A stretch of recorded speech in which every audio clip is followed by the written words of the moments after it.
Tuhan bersamamu.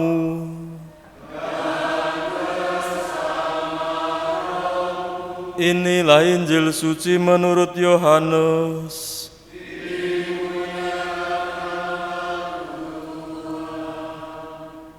Pada hari Minggu Paskah ketika Yesus menampakkan diri kepada murid-muridnya, Thomas, seorang dari ke-12 murid yang juga disebut Didimus, tidak ada bersama-sama mereka. Maka kata murid-murid yang lain kepadanya, "Kami telah melihat Tuhan."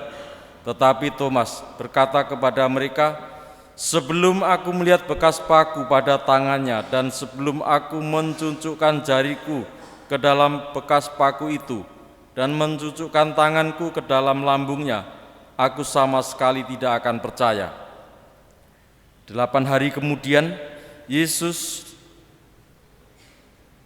kemudian murid-murid Yesus berada kembali dalam rumah itu dan Thomas bersama-sama dengan mereka. Sementara pintu-pintu terkunci, Yesus datang. Ia berdiri di tengah-tengah mereka dan berkata, "Damai sejahtera bagi kamu." Kemudian ia berkata kepada Thomas, "Taruhlah jarimu di sini dan lihatlah tanganku, ulurkanlah tanganmu dan cucukkan ke dalam lambungku. Dan jangan engkau tidak percaya lagi, melainkan percayalah." Thomas menjawab kepadanya, "Ya Tuhanku dan Allahku." Kata Yesus kepadanya, "Karena telah melihat aku, maka engkau percaya. Berbahagialah mereka yang tidak melihat namun percaya." Demikianlah sabda Tuhan. Terpujilah Kristus. Bapak saudara sekalian, di antara para murid memang dikenal bahwa Thomas orang yang tidak mudah percaya. Seperti tadi dikatakan, "Sebelum aku mencucukkan jariku ke bekas paku dan ke lambungnya, tidak akan percaya." Tetapi dengan ketidakpercayaannya itu bukan membuat dia sia-sia, tetapi menjadi jalan Yesus untuk juga meyakinkan murid-murid yang lain. Dan dialah yang kemudian tanpa ragu-ragu tetapi dengan hati yang pasti dan sebagai orang pertama yang mengakui akan Yesus yang telah bangkit dengan mengatakan, "Ya Tuhanku dan Allahku." Hal yang kedua, sebagai pribadi Santo Thomas adalah orang yang dengan jujur dan polos apa adanya. Ketika Yesus mengatakan, "Aku akan pergi dan kemana aku pergi kamu tahu jalan ke sana," Thomas yang juga bertanya, "Tuhan, kami tidak tahu kemana engkau pergi, jadi bagaimana kami tahu jalan ke sana?" Hal yang seringkali dirasa sudah paham, tetapi bagi Thomas dia teliti apa yang dikatakan Yesus dengan kata-kata itu.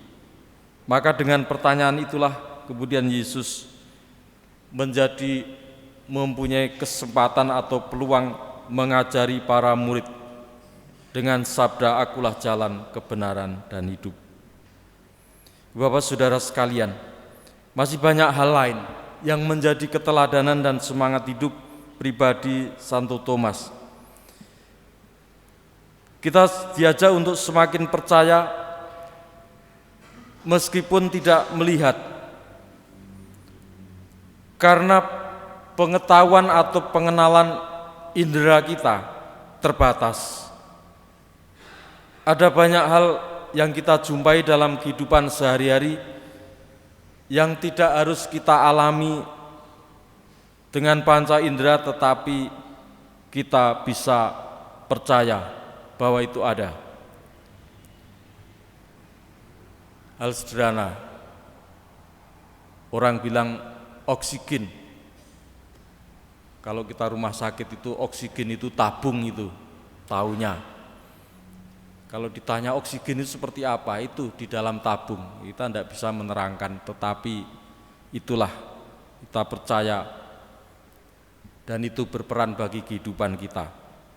Itu hal duniawi di sekitar kita yang selalu ada di mana-mana, kita tidak melihat, mungkin juga tidak merasakan, bahkan tidak tahu, tetapi berperan dalam kehidupan kita sehari-hari.